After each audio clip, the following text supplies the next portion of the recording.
The next unit we're going to be studying is about stoichiometry. Okay, that's a long word. Sometimes it's hard to say or read, but stoichiometry. And so that's going to sound scary, but it's not actually at all. Okay, basically what stoichiometry is it's just the different calculations we can do when we're looking at a chemical reaction. Basically, we can predict how much of something we're going to make given our amount of ingredients or our reactants, or we can figure out, hey, if I made this much stuff, how many of my reactants did I have? Okay, so this should sound pretty similar to you because we did this. We did this with your s'mores, right? If I want to make 25 s'mores, how many marshmallows would I need? Oh, here we go. I've got 35 chocolate pieces. How many s'mores can I make? That exact idea is all stoichiometry is, okay? But don't freak out here. We're not going to be talking about s'mores. We're going to be talking about like compounds and chemical reactions. And instead of the big number in front standing for marshmallows or chocolate chips or graham crackers, that big number is going to stand for a mole. Okay? So here we go. So if we look at this chemical reaction here, this is how you can make water. What this means is 2 moles of hydrogen gas plus 1 mole of oxygen gas, right? Because there's an invisible one there, right? 2 moles of hydrogen gas plus 1 mole of oxygen gas yields or produces 2 moles of water. Okay, that's all that means. Those big numbers now stand for moles. Okay, so the stoichiometry would be what are some calculations we can do with this balanced chemical equation. And so here's one, for example. If I want to make 4 moles of water, how much hydrogen and how much oxygen will I need? Okay, and so we're going to have to do 2 separate calculations here, one for hydrogen, one for oxygen, but for each one of them, we're going to use our little cross charts. Okay. So I always start with what I know. I put that in the upper left, right? I know I want to make 4 moles of water. What do I want to get to? We'll do hydrogen first. I want to get to moles of hydrogen, okay? Now, to figure out the next step, what goes in bottom here? Well, we're starting with moles of water, and we want to get rid of moles of water, so moles of water is going to go on the bottom. But what numbers am I going to use? Okay, and the hint here is we're not using our 6.02 number. We're not using 22.4. We're not using the molar mass. None of those things were mentioned. The only thing that was mentioned was moles. And so we're going to go back to our balanced chemical equation, and we're going to use the big coefficients here. Okay, so again, I'm going to put moles of water on the bottom, and I will go, and I will see there is a 2 in front of this water. Okay, so for every 2 moles of water I make, I need 2 moles of hydrogen gas. So then I would put a 2 here and a 2 here. Does that make sense? Moles of water has to go on the bottom because I start with moles of water, but I don't put a 4 here because look at my balanced chemical equation. It's a 2 and a 2. Okay, so that's the numbers here come from your coefficients. This number comes from the problem. Okay, so my math then would be 4 times 2 divided by 2.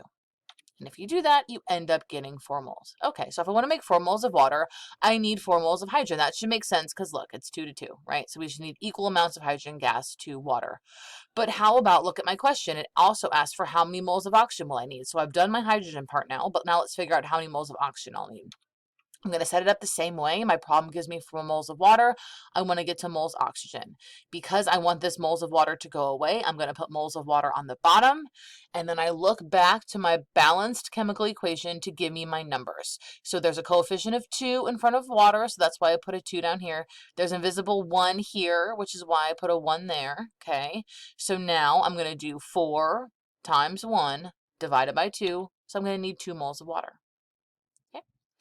Here's another example of some other math we could do. Let's say I have 7 moles of oxygen. How much water can I make with that? So let's set it up. We start out with 7 moles of oxygen. We want to get to moles water. So since we want this moles of oxygen to go away, it's going to go down below here. And again, my numbers come from the balanced chemical equation. I look up and what numbers with the O2? An invisible 1, so I put a 1 there.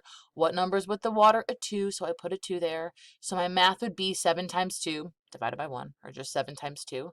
And so that would be 14 moles of oxygen. Here is an equation where it's not just 2's and 1's, but it's the exact same idea, but just don't let this fool you and think that it's any harder. It's not any harder. Okay, if I have 3 moles of pentane, which is this, okay, this is a combustion reaction. Okay, this is pentane, okay, it's flammable gas. So if I have 3 moles of this stuff, how many moles of oxygen am I going to need to burn up 2? Well, Let's start with what we know. 3 moles of pentane. We want to get to moles of oxygen, so that means moles of pentane is going to go on the bottom. And my numbers here come from my equation. So there's an invisible 1, which is why I put a 1 here. And in front of oxygen, there's an 8, so I put an 8 here. So it's 3 times 8 divided by 1, or just 3 times 8, which is 24 moles of oxygen. Here's another question we could ask. If 25 moles of carbon dioxide are made, how many moles of water are made? Okay, so let's start with what we know. 25 moles of carbon dioxide. We want to get to moles of water. That means moles of carbon dioxide is going to go in the bottom. And then my numbers here come from my coefficients. A 5 is here, so I'm going to put a 5 there. A 6 is here, so I put a 6 there. I do 25 times 6 divided by 5. And it actually ends up to be 30. Okay, so it'd be 30 moles of water are produced. Another example, if I have 37 moles of water produced, how much oxygen did I need to use up? Well, let's look and see. 37 moles of water, I want to get to moles oxygen, which means moles of water to cancel has to go down here. My numbers come from my chemical equation, so there's a 6 in front of water, so I put a 6 down here with water. There's an 8 in front of oxygen, so I put an 8 right here with oxygen. So I do 37 times 8 divided by 6, and that gives me, it's not a nice round number, which is usually you don't get nice round numbers. It's 49.33 moles of oxygen. Okay, so we're going to stop here for right now.